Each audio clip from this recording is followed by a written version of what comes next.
Anyway, number 23, Kansas State at number 7, Texas. That's the big noon game. Excited about this one. I'm excited about this one for a number of reasons. It's just it's crazy to look at this. Texas 4.5-point favorite without Quinn Ewers. Okay. I love Malik Murphy. He did not look great against BYU. Okay. We'll get to that. But it's more about what Chris Klieman ain't been able to do against Texas. Now, Chris Klieman has owned Oklahoma. The reason that I thought Oklahoma might have an opportunity to go undefeated this season when they got to about 6-0 is because Kansas State wasn't on the schedule. Kansas State has beaten Oklahoma 3 times out of 4 with Chris Klieman as head coach. Okay? Home and away. He just got Oklahoma's number. Lincoln Riley or Brent Venables, it doesn't matter. However, Texas owns Chris Klieman. And I say Texas, it's not just because Chris Klieman is 0 for 4 against Texas. It's because you could take it back to the Tom Herman era for the last time that you saw a Kansas State team that could beat Texas. That's wild to me because we don't really think about Kansas State having any sort of history with Texas. Not really, right?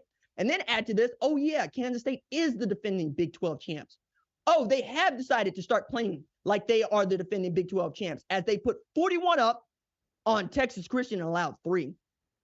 Put 43 up on Houston and allowed 0. Okay?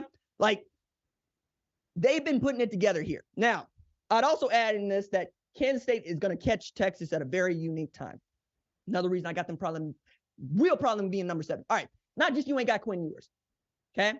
It's also that Texas is somehow 24th in scoring, but ranks 101st out of 133 FBS teams in red zone scoring percentage. They have scored just 26 times in 33 trips into the red zone. They can't finish. Last week, you had the special teams pick up a TD, right? That game was much closer than it should have been because they could not finish. Texas got 16 touchdowns and 10 field goals. That gives them 120th in the nation in success rate. Means that, they get to the red zone, don't worry about it. You'll get the ball back. They'll beat themselves. They'll settle for 3. They did this against Houston, and Houston gave them the what for. I think that's also why Kansas State ends up in the top 25, right? But apparently, the College Football Playoff Selection Committee looks at that Houston game and does not dock Texas for it, like they dock Oklahoma for Central Florida. Look here. This Texas bias is going to have to stop. It's just going to have to stop. Now, Malik Murphy has an opportunity to really show himself to be the kind of player that his talent portends him to be. He was 16 of 25, 170 yards, 2 TDs last week. Those two TDs were both those 2 TDs. Slow down, RJ. Were both to Adonai Mitchell, right? Who's Georgia transfer. One of those was a 30-yarder that he underthrew. Another was a missile. Like I saw him on that run pass option just throw a like laser, nuclear launch that thing right into Adonai Mitchell's hands, and he went to the house on a 13-yard slant. Yes, Bull Durham, right? Never Major League. Matter of fact, Major League stole from Bird Durham. I'm a catcher, so I take that one personally since, right? Now, Kansas State. It's not just being 0-4 against Texas. It's also that we're really trying to figure out what to do with you. Because I think we stopped paying attention to Kansas State after they took a loss to what turns out to be a really good Missouri team. Because if you're looking at the statistics here, you can see Kansas State being really, really great. One of the better 2-loss teams in the sport, if not the best 2-loss team in the sport. They beat Texas. Check this out. Number 14 in scoring defense, giving up just 16 a game, right? Number 23 in run yards allowed per game, right? 109. Number 6 in third down defense, and really, really great at holding people at yards per play. Behind Iowa State and Texas, they're giving up just 5.18 yards per play.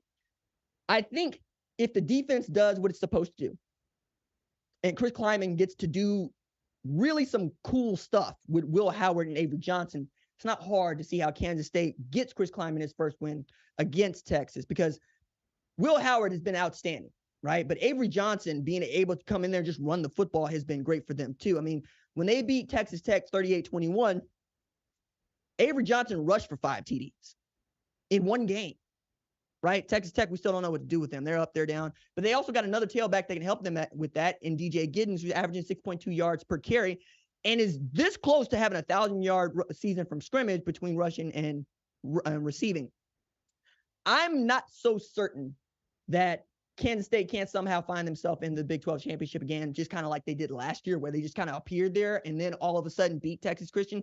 They're dangerous. I wouldn't want no parts to do with them. But now that they got Texas and they got Texas up against the wall without Quinn Ewers, I think this game is going to be much closer than many thought it was going to be, say, 4 weeks ago.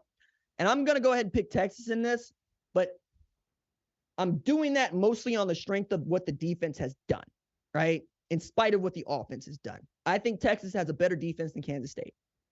I trust Texas's defense more than I trust Kansas State's defense, okay? I also trust Steve Sarkisian to find a way to scheme to get his guys opportunities to score. Jonathan Brooks is going to be heavy in this game. Xavier Worthy is going to be heavy in this game. Adonai Mitchell, JT Sanders are going to be heavy in this game. You're going to make the game easier for Malik Murphy. He's learning now that, hey, man, they can hit you in live. They don't run past you now. You can't hold the football. Get the ball out of his hands quickly. Let the playmakers do stuff. I think Texas is going to come away with this one. And then we get to progress toward perhaps Oklahoma and Texas playing the Big 12 title game, maybe playing for a college football playoff selection spot. If you like what you've seen, consider subscribing to the #1 college football show on YouTube, the Fox Sports app, or wherever you get your podcast.